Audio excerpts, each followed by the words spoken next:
Bonjour à tous, bonjour Barbara Pompili. Bonjour. Les écologistes ont toujours eu des rapports délicats avec les agriculteurs. Est-ce que malgré tout, vous comprenez leur colère qui les pousse à faire monter 1000 tracteurs à Paris pour obtenir des hausses de prix ? Je comprends leur besoin de voir les choses évoluer. Je comprends le fait que des agriculteurs disent « nous, on veut vivre du produit de notre travail et pas d'une agriculture subventionnée et resubventionnée et où on rajoute encore de l'argent et où on voit que ça ne s'améliore pas. » Quand je vois que les demandes de la FNSEA et de Xavier Belin, c'est encore 3 milliards, mais 3 milliards pour quoi faire ? Pour essayer de tenir encore quelques mois sur un système qui ne marche plus ? Nous devons refonder complètement notre système agricole et le réorienter notamment vers la qualité. C'est ça que les gens demandent. La qualité n'y est pas là aujourd'hui ? Aujourd'hui, ce n'est pas la qualité qui est primée. Aujourd'hui, c'est l'industrialisation de l'agriculture, c'est les baisses de qualité au contraire, ce sont des produits standardisés. Ce n'est pas ça qu'on attend de l'agriculture française. Si on veut être compétitif avec l'Allemagne, on peut mettre plein d'argent pour être compétitif avec l'Allemagne, mais en quoi on apportera quelque chose ?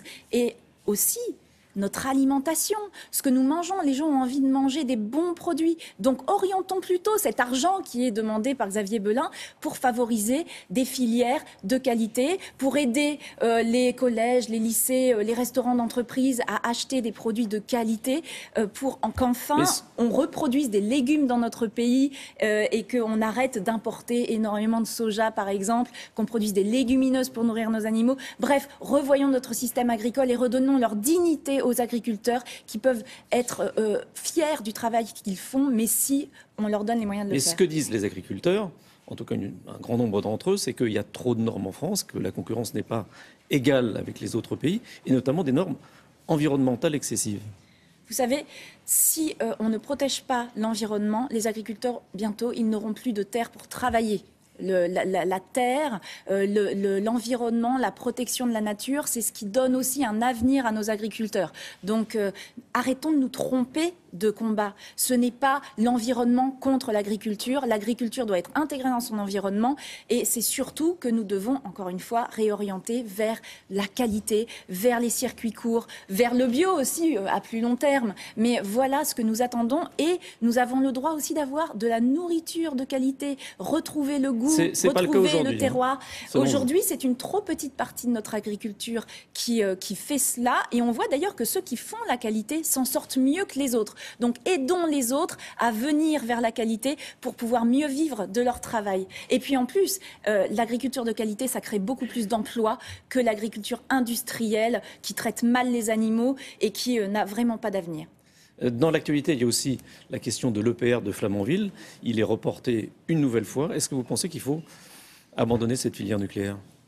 C'est encore la preuve que le nucléaire est un gouffre financier, que ça nous entraîne vers de grandes déceptions et de grandes difficultés et qu'aujourd'hui que nos centrales nucléaires arrivent en fin de vie, la solution de l'EPR n'est pas une bonne solution. La solution, c'est de se réorienter. Écoutez, moi j'aurais tendance à dire on va arrêter les frais maintenant.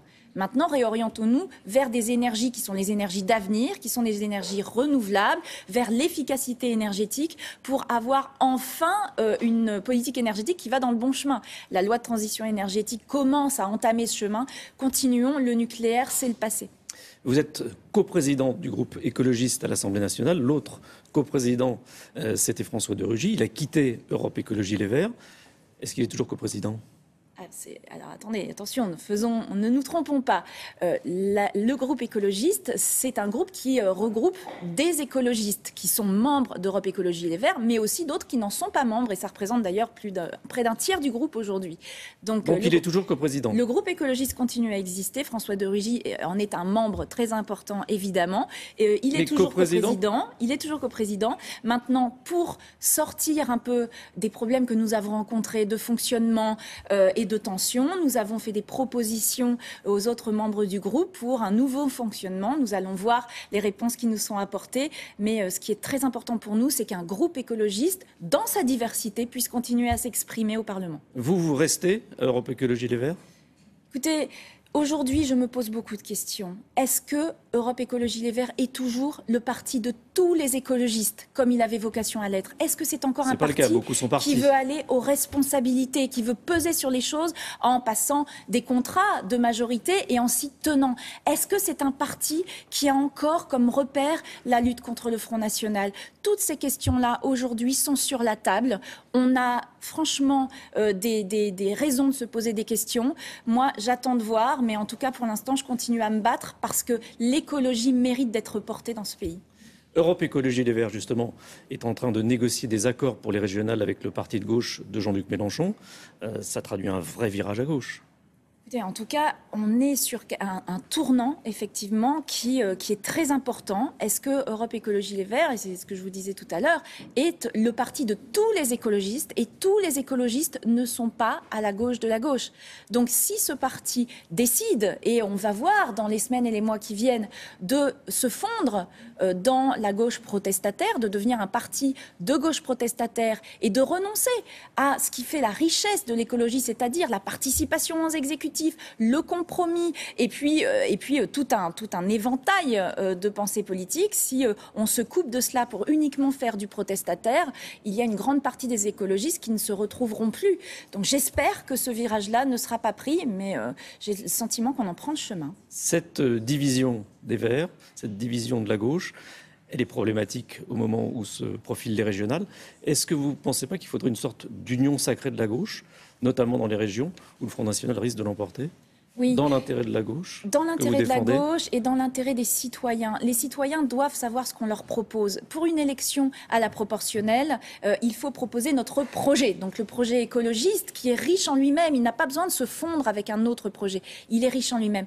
Par contre, quand il y a le Front National qui risque de gagner, comme dans ma région Nord-Pas-de-Calais-Picardie, comme dans d'autres, comme PACA, Champagne-Ardenne, Alsace-Lorraine, etc., c'est un devoir que nous avons d'essayer de montrer que la gauche peut surmonter ces divergences et construire un projet pour garder ces régions et pour continuer à les administrer, ce qu'elle fait de manière plutôt bonne depuis un certain nombre d'années. Apparemment, on n'en prend pas le chemin pour les régionales. Écoutez, je suis très inquiète parce que le fait qu'on ne prenne pas suffisamment en compte ce risque de la victoire du Front National est quelque chose qui me paraît dangereux. La division, ça ne nous emmènera pas à un second tour constructif qui emmène les citoyens. Donc je lance un cri d'alerte. Attention, aujourd'hui, c'est un risque qui nous arrive dessus et nous aurons à en répondre devant les citoyens. Merci Barbara Pompili.